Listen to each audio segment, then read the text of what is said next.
ফেলে দেওয়া জিনিসের ভর্তা যদি এত মজা হয় যে সবাই আপনার এত প্রশংসা করবে, তাহলে কেন আজকে থেকে এই জিনিসটা ফেলে দিবেন? আর হালাল জিনিস ফেলে দেওয়ার তো প্রশ্নই উঠে না। একটু কষ্ট বা একটু ইচ্ছা থাকলেই আপনি সবার প্রশংসাও পাবেন, সাথে সাথে পুষ্টি পাবেন, আর হচ্ছে আপনার জিনিসটা অপচয় হবে না। বর্তমানে যে বাজার দর, সেই বাজার দরে আসলে কিছুই ফেলে দেওয়ার মতো না। যাই হোক, আব্বা গতকাল রাতে একটা লাউ নিয়ে আসছে, আনার পরে বসে যে রান্না করে দেওয়ার জন্য। তো লাউটা আমি ছিলে ছিলে কেটে নিয়েছি। কেটে নেওয়ার পর এটা দুই ভাগ করে কাটছি, কারণ হচ্ছে আমার হাজব্যান্ড খাবে চিংড়ি মাছ দিয়ে, আব্বা খাবে মাছের মাথা দিয়ে। মানে একই ঘরে যদি দুই চারজন মানুষের জন্য দুই চার রকমের রান্না হয়, সেটা হচ্ছে আরেক প্যারা। কারণ একজন এক ধরনের রান্না খায় বা এক জিনিস দিয়ে খায়, আরেকজন আরেকটা দিয়ে খায়।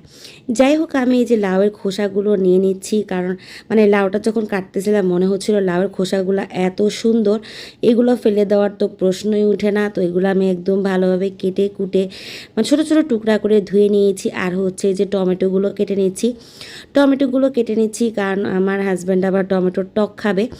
আমাদের অঞ্চলে টমেটোর টক রান্না করে হচ্ছে মাছ ভাজা করে, তারপরে হচ্ছে ওটাতে আলু দিয়ে, তারপরে একদম মোটামুটি এক হাঁড়ি রান্না করে, যেটা এত মজা লাগে বলার মতো না। কিন্তু আমার শ্বশুরবাড়িতে মেবি এভাবেই খায়, যার কারণে হয়তো আমার হাজব্যান্ড ওইভাবে খায়। ওরা টমেটোর টকের মধ্যে কোনো ধরনের মাছ ব্যবহার করে না। তো যাক, ওর জন্য একটু রান্না করব।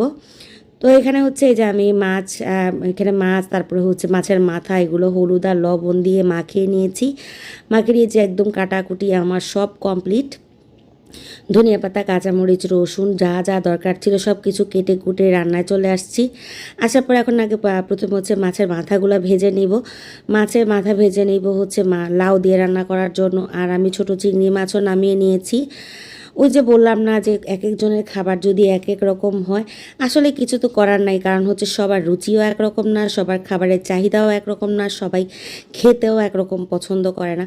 তবে আমার মানে ব্যাপারটা হচ্ছে বেশিরভাগ ক্ষেত্রেই আমার খাবারের সাথে বা আমার বাবার খাবারের সাথে আমার হাজব্যান্ডের খাবারের সাথে খুব একটা মিলেই না। তো এই যে মাছগুলো ভেজে নিচ্ছি, ভেজে নিয়ে তারপর হচ্ছে রান্না করব। আর এখানে যে লাউয়ের খোসাগুলো একদম হালকা ভাবে সিদ্ধ করে নিচ্ছি। সিদ্ধ করে পানিটা একবারে শুকিয়ে নিব। এটা একদম লাস্ট মোমেন্টে ভর্তাটা বানাবো। তারপরে হচ্ছে এখানে মশলা কষিয়ে নিয়েছি, একদম হলুদ গুঁড়া, মরিচের গুঁড়া, ধনিয়ার গুঁড়া, লবণ সব কিছু দিয়ে তারপরে একদম মশলা টশলা কষিয়ে তারপরে এর মধ্যে সামান্য ঝোল দিয়ে দিয়েছি।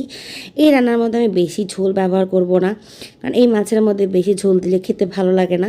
তো মাছ ভাজাগুলো দিয়ে দিলাম। মাছ ভাজাগুলো দিয়ে তারপরে যখন খুব ভালোভাবে ফুটে উঠবে, ফুটে ওঠার পরে হচ্ছে এখানে আমি অন্য যে যা যা দেওয়ার দিব।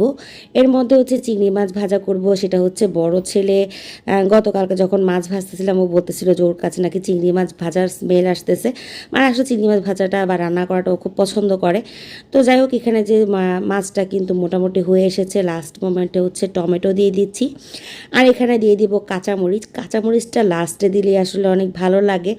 আর টমেটো যেহেতু একদম পাকা ফ্রেশ টমেটো, একদম আগে দিলে একদম গলে যেত, এই জন্য লাস্ট মোমেন্টে দেওয়ার পরেও কিন্তু টমেটোগুলো মাশাআল্লাহ অনেক সুন্দর গলে গেছে। কালারটা কত সুন্দর হয়েছে।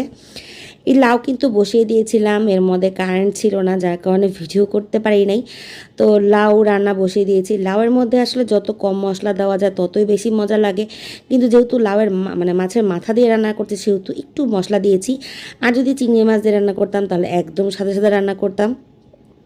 তারপরে যে হলুদ আর লবণ মরিচ দিয়ে মাখিয়ে রেখেছিলাম চিংড়ি মাছগুলো, ওগুলো তেলে ভেজে নিচ্ছি। রান্না করতে করতে হঠাৎ করে মনে হলো যে না, এত রান্না হয়ে গেছে, টমেটোর টক রান্না করেছি। টমেটোর টকটা শুধুমাত্র একটু আদা রসুন বাটা আর হচ্ছে হলুদের গুঁড়া, মরিচের গুঁড়া দিয়ে লবণ দিয়ে বসিয়ে রেখেছিলাম।